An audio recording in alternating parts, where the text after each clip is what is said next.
Père, je te remercie pour ce matin. Merci pour la grâce. Merci pour tout ce que tu veux faire au travers de nous. Je prie que ces versets que nous allons lire nous ouvrent les yeux, nous inspirent, nous apprennent comment nous devons te chercher en des temps pareils. Merci parce que je sais que tu es fidèle. Tu ne nous laisseras pas dans la confusion. Au nom de Jésus, nous avons prié. Amen. Je vais lire plusieurs versets. Lisez avec moi dans le livre de Ésaïe, Ésaïe, chapitre 59. Ésaïe, chapitre 59. Nous lisons à partir du verset 12 jusqu'au verset 17. Ésaïe 59, verset 12, je vais m'arrêter au verset 16. Car nos transgressions sont nombreuses devant toi, et nos péchés témoignent contre nous. Nos transgressions sont avec nous, et nous connaissons nos crimes. Nous avons été coupables et infidèles envers l'Éternel. Nous avons abandonné notre Dieu. Nous avons proféré la violence. Et nous avons proféré la violence et la révolte, conçu et médité dans le cœur des paroles de mensonges. Et la délivrance s'est retirée. Et le salut se tient éloigné. Car la vérité trébuche sur la place publique. Et la droiture ne peut approcher. La vérité a disparu. Et celui qui s'éloigne du mal est dépouillé. L'Éternel voit d'un regard indigné qu'il n'y a plus de droiture. Il voit qu'il n'y a pas un homme. Il s'étonne de ce que personne n'intercède. Je m'arrête là. Il s'étonne de ce que personne n'intercède. Je voudrais ce matin nous exhorter à faire une lecture appropriée de la situation du globe, de la situation de nos pays, de la situation du monde. Une lecture appropriée. Une lecture biblique, spirituelle, de la situation que nous traversons. Si vous ne faites pas une bonne lecture, si vous ne posez pas bien le diagnostic, vous n'allez pas pouvoir résoudre le problème. Mes frères et sœurs, nous qui connaissons le Seigneur, nous qui lisons la Bible, nous qui connaissons les principes de fonctionnement de Dieu, la manière dont Dieu agit, si nous aussi nous ratons, nous n'arrivons pas à faire une bonne lecture de ce qui se passe aujourd'hui, c'est fini pour le monde. La Bible dit, verset 16, l'Éternel voit qu'il n'y a pas un homme, pas même un seul homme qui comprend les choses. Il s'étonne de ce qu'il n'y a personne qui intercède. C'est quand vous faites une bonne lecture de ce qui se passe que vous pourriez vous dédier à l'intercession, c'est-à-dire à prendre à cœur le problème et à parler à Dieu. Dieu recherche aujourd'hui des hommes et des femmes qui comprennent bien, avec une perception spirituelle, ce qui se passe. Des hommes et des femmes qui vont prendre à cœur la situation de nos pays. Et des hommes et des femmes qui vont pouvoir parler en faveur de nos nations, en faveur de nos familles, en faveur des frères et des sœurs. Et ces gens, ce sont ceux-là que nous appelons des intercesseurs. Des gens qui comprennent la situation sur le plan spirituel et qui vont à genoux dans la prière et qui parlent au Seigneur pour implorer sa grâce. Je vais vous dire, s'il n'y a pas ces gens, nous sommes foutus. Je lis dans Ézéchiel 22, verset 30. Ézéchiel chapitre 22, je lis le verset 30. Je vais revenir sur ce passage que je viens de lire. Ézéchiel chapitre 22, je vais lire le verset 30. Ézéchiel 22, verset 30. Et vous verrez ce que les anciens ont compris. Je lis à partir du verset 29. Le peuple du pays se livre à la violence, commet des rapines, opprime le malheureux et l'indigent, foule l'étranger contre la justice. C'est ça le décor. Maintenant, je cherche parmi eux un homme qui s'élève, un homme qui élève un mur, qui se tienne à la brèche devant moi en faveur du pays, afin que je ne le détruise pas. Mais je n'en trouve pas. Verset 31. Alors, qu'est-ce que je ferai? Je répandrai sur eux ma fureur. Je les consumerai par le feu de ma colère. Je ferai retomber les œuvres, leurs œuvres sur leur tête, dit l'Éternel, le Seigneur. Et je disais à mes collègues hier que cette situation que traversent les pays occidentaux et qui a commencé en Afrique, si nous ne réalisons pas que nous avons besoin de crier à Dieu et que nous nous contentons seulement des précautions, des dispositions, il faut se confiner, il faut faire ça, nous sommes foutus. Lis avec moi la Bible. La Bible dit, il y a la violence dans le pays. Le malheureux est opprimé. L'injustice bat son plein. Il dit, mais pendant que le mal sévit dans le pays, il n'y a personne qui prend sérieusement le problème. Parce que je cherche au moins quelqu'un qui prend ça sérieusement et qui l'intéresse pour que je ne détruis pas. Je n'en trouve pas. Mes collègues m'ont demandé si c'est Dieu qui a envoyé Covid-19. J'ai dit, mon frère, tu ne comprends rien. Nous avons besoin de lui pour que nous ne soyons pas détruits. Il dit, j'ai cherché parmi, je n'ai pas trouvé. Alors ma colère va tomber sur ce peuple. Nous, les intercesseurs, nous devons comprendre que ces calamités, c'est toujours lié à la méchanceté qui sévit sur la face de la terre, au mal, au péché. Et si nous comprenons ça comme ça, quand nous allons à Dieu, nous allons pouvoir faire la bonne prière parce que nous avons une compréhension appropriée. Dans Ésaïe, qu'est-ce que nous lisons? Le passage que j'ai lu dans Ésaïe, à partir du verset 12 que nous avons lu, il dit, nos transgressions sont nombreuses devant toi. Nos péchés témoignent contre nous. Nos transgressions sont avec nous. Nous connaissons nos crimes. Regardez comment les intercesseurs parlent. Ils ne se voilent pas la face. Ils ne se voilent pas la face. Si nous ne voulons pas admettre que nos transgressions sont nombreuses, ce que les gens de Sodome et Gomorrhe ont fait pour être détruits, est-ce que nous en faisons moins aujourd'hui?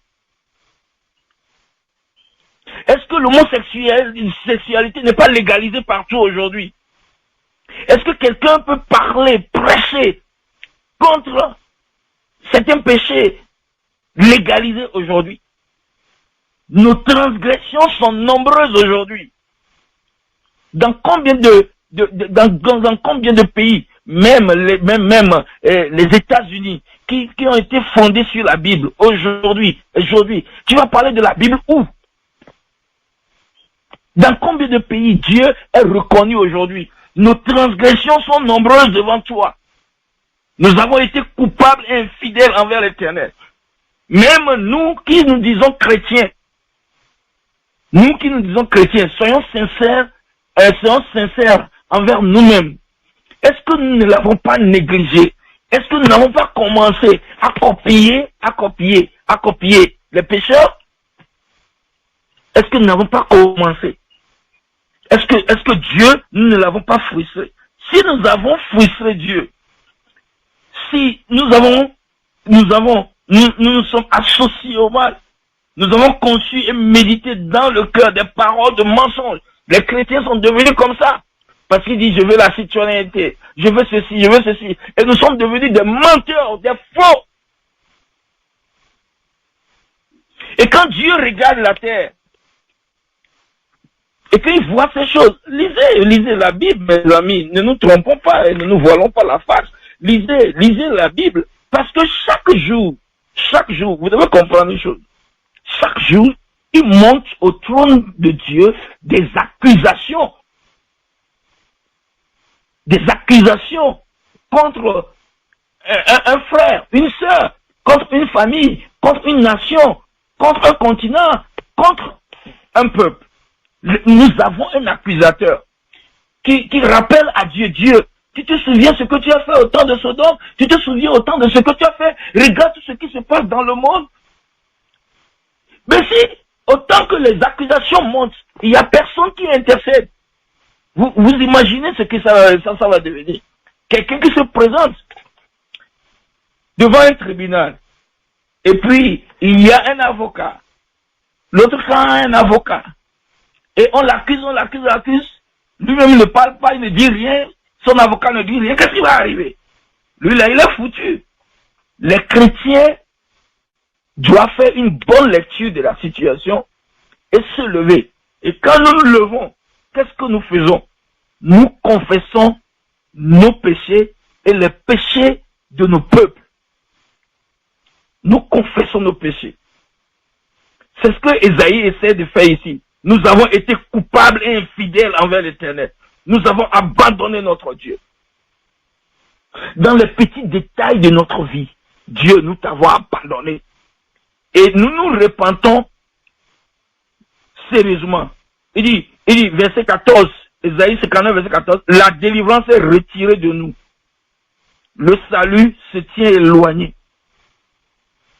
La vérité trébuche. Il n'y a plus de droiture. Tout a disparu. Mais dans cette situation, nous ne faisons rien.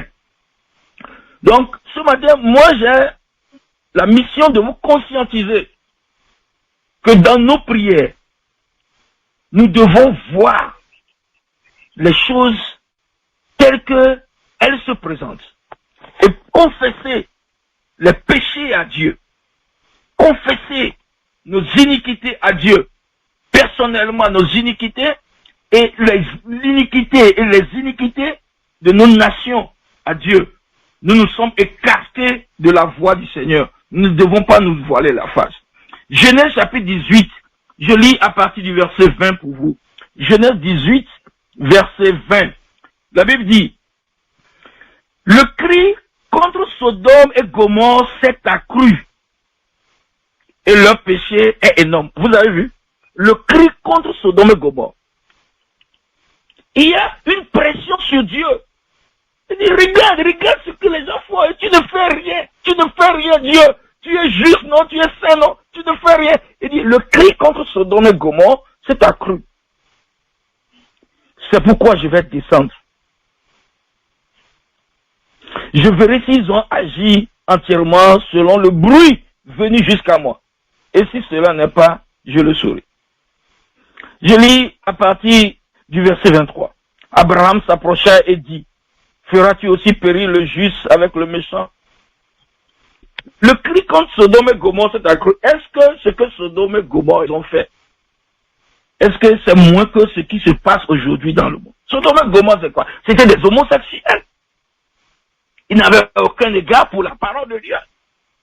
Aucun égard pour la sainteté, pour les principes de Dieu. Est-ce que c'est différent? C'est différent. Ce qui s'est passé au temps de Sodome et Gomorrhe. Et Dieu a détruit, ravagé Sodome avec le feu. Est-ce que c'est différent de ce qui se passe dans notre nation aujourd'hui? Si nous ne faisons pas une bonne lecture de la situation, on va se tromper comme les autres, laver les mains et se confiner, faire tout ça là. Mais en réalité, ce n'est pas ça le problème. Dieu nous a abandonnés, Dieu nous a délaissés. Parce que le cri est monté à son trône et dans sa justice, il ne sait quoi faire et il s'est tué. Et il nous revient, nous, chrétiens, de nous lever et de plaider la faveur de Dieu, de confesser nos péchés, comme Abraham l'a fait. Abraham a plaidé, il a plaidé. Il n'a pas pu sauver Sodome et Gomorrhe, mais au moins il a sauvé son neveu, il a sauvé Lot. Plaidons, plaidons, plaidons. Et qui sait si l'Éternel ne reviendra de sa fureur, il reviendra certainement au nom de Jésus-Christ. Nous devons nous lever. Nous devons nous lever. Nous connaissons ce qui se passe, la situation des chrétiens, la situation des païens. Et Dieu voudrait que nous comprenions, et c'est avec cette compréhension que nous allons prier. Je lis un autre exemple pour vous dans le livre de Ezra. Ezra chapitre 9, je vais lire quelques versets là-bas, à partir du verset 6. Ezra 9, verset 6, à cause de mon temps, je lis seulement le verset 6. Il dit, Ezra chapitre 9, je n'ai pas, Ezra chapitre 9, regardez le verset 6 avec moi. Je dis, mon Dieu, je suis dans la confusion et j'ai honte, oh mon Dieu, de lever ma face vers toi, car nos iniquités se sont multipliées par-dessus nos têtes et nos fautes ont atteint jusqu'aux cieux. Depuis les jours de nos pères, nous avons été grandement coupables jusqu'à ce jour. C'est à cause de nos iniquités que nous avons été livrés. Est-ce que les chrétiens ne peuvent pas bien analyser? Il dit, c'est à cause de nos iniquités que nous avons été livrés. C'est à cause de quoi nous avons été livrés à Covid-19? C'est à cause de quoi? Nos iniquités. Il ne faut pas que les chrétiens ménagent les mots. Seigneur, nos iniquités se sont accrues. Et proclamons la repentance dans tout le monde entier, dans n'importe quel village. Tout le monde sait qu'il y a un virus. Ce que tout le monde ne sait pas, c'est que nous ne comprenons pas que nous devons nous repentir et implorer la faveur de Dieu. Ça là, on ne dit pas. Et qui va dire? C'est nous les chrétiens qui allons dire, revenons au Seigneur et il reviendra vers nous. Que les chrétiens reviennent au Seigneur. Que les pécheurs reviennent au Seigneur. Et Dieu reviendra vers nous. Mes frères et sœurs, depuis les jours de nos pères, nous nous sommes laissés à beaucoup de négligence. Mes frères, ne nous trompons pas. Disons-nous la vérité. Ne nous trompons pas. Et nous l'avons abandonné. Dieu au ciel est frustré. Je vous dis la vérité. Il est frustré. Vous ne pouvez pas imaginer ce qu'il ressent quand tu as créé des hommes pour qu'ils t'adorent et maintenant ils n'ont même pas du temps pour toi. C'est à nous les chrétiens de nous lever et parce que nous avons compris avec notre lecture de la Bible ce qui se passe et nous posons le problème à Dieu. Nous avons péché. Nous avons été négligents envers toi. Pardonne nos offenses. Donc ce matin, je vais vous exhorter à confesser les péchés de nous les chrétiens, nos négligences, les péchés de nos pays, de nos dirigeants, oh Seigneur Dieu, il y a trop. La Bible dit, la vérité est trébuchée. Mais Dieu s'étonne de ce qu'il n'y a personne qui intercède. Je vais lire, je crois, un dernier verset. Daniel chapitre 9. Daniel chapitre 9. Lisez avec moi Daniel chapitre 9. Et vous voyez comment les intercesseurs réagissent ici. Daniel chapitre 9, verset 4. Et je vais lire quelques versets là-bas et puis c'est tout. Je priai l'Éternel mon Dieu et je lui fis cette confession. Seigneur, tu es grand et redoutable. Toi qui gardes ton alliance et qui fais miséricorde à ceux qui t'aiment et qui observent tes commandements. Nous avons péché. Nous avons commis l'iniquité. Nous avons été méchants et rebelles. Nous nous sommes détournés de tes commandements et de tes ordonnances.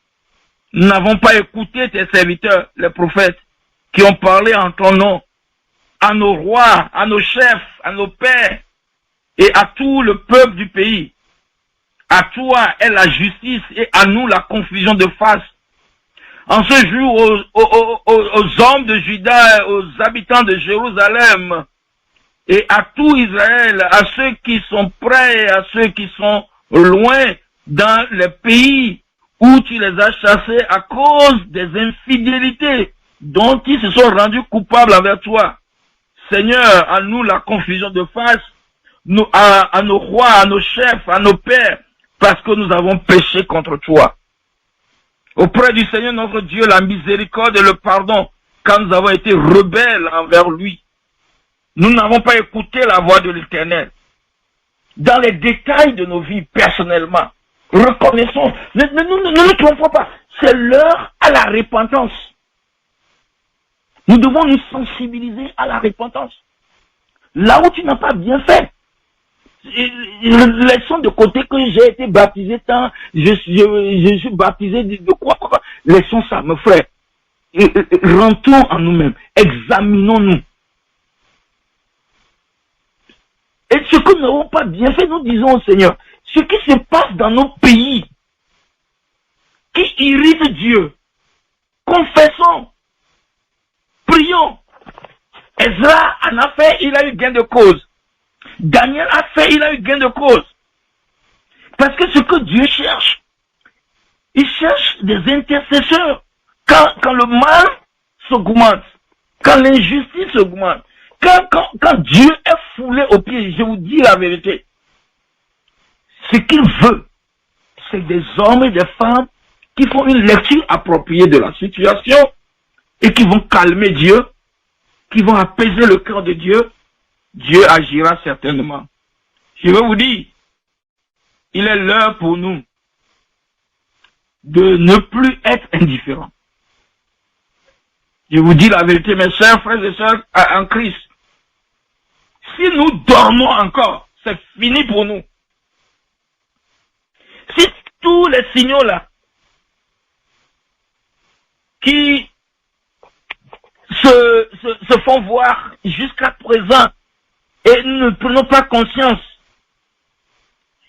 et nous voulons toujours rester ce que nous étions, le malheur nous atteindra. Mais que Dieu nous aide à passer du temps devant Dieu, à prier. Daniel était seul, il a prié. Ezra était seul, il a prié. Moïse, quand Dieu a voulu détruire les enfants d'Israël, dans Exode chapitre 32, à partir du verset 11, il était seul, il a prié. Toi seul, tu peux apporter un changement sur la face de la terre. Je pensais que tu vas dire Amen pour ça. Comprenons la situation et prions.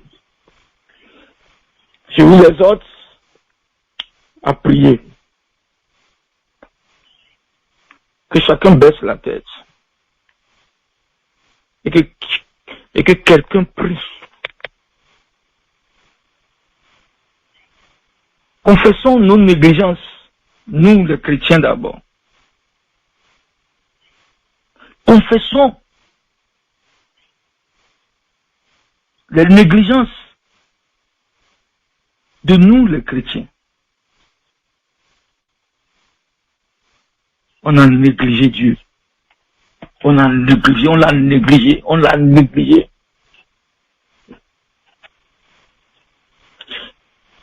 Dans nos villes. Oh, Pachinuriaraba. Dans nos villes, qu'est-ce qui se passe dans nos villes? Qu'est-ce qui se passe dans nos nations? Est-ce que ce n'est pas à cause de l'homosexualité que Dieu a détruit Sodome et Gomorrhe? Est-ce que l'homosexualité, non seulement c'est légalisé partout, mais ça se pratique, non? C'est la même chose. C'est la même chose. Si Dieu a utilisé le feu au temps de Sodome et Gomorrhe, si aujourd'hui il utilise virus, qui va lui dire que tu es injuste? Mes frères, prenons l'engagement ce matin d'apaiser Dieu, de confesser, de supplier Dieu qu'il épargne, qu'il nous épargne, qu'il nous épargne, qu'il nous épargne. Nous avons été négligents. Nous n'avons pas prié. Dieu dit, il s'étonne de ce que tout ça là se passe et il n'y a personne qui prie. Tous ceux qui doivent prier ne font que se laver la main et dormir. Ils se lavent régulièrement les mains et dormir. Dieu dit, il s'étonne. Il s'étonne. Il s'étonne. En dépit de tout ce qui se passe, il n'y a personne qui prend conscience. Je m'étonne. Seigneur, nous, les frères de Christian Fellowship, nous prenons conscience. Et cette journée, nous allons te chercher. Nous allons prier. Et Dieu ait pitié. Ait pitié. Au nom de Jésus. Seigneur, je prie pour que pendant que nous passons du temps à confesser nos péchés, à confesser les péchés de nos nations, pendant que nous passons du temps à te supplier de faire grâce à cause de Jésus, qu'il y ait un réveil dans notre environnement immédiat, sur le plan national, un réveil sur le plan continental, un réveil sur le plan mondial, que Covid-19 nous amène à revenir à toi, que personne ne soit fatigué de la prière, mais que tu crées en nous la soif de Dieu, la soif et la faim de Dieu. Seigneur, merci parce que c'est que tu m'as exaucé. Au nom de Jésus, j'ai prié. Amen.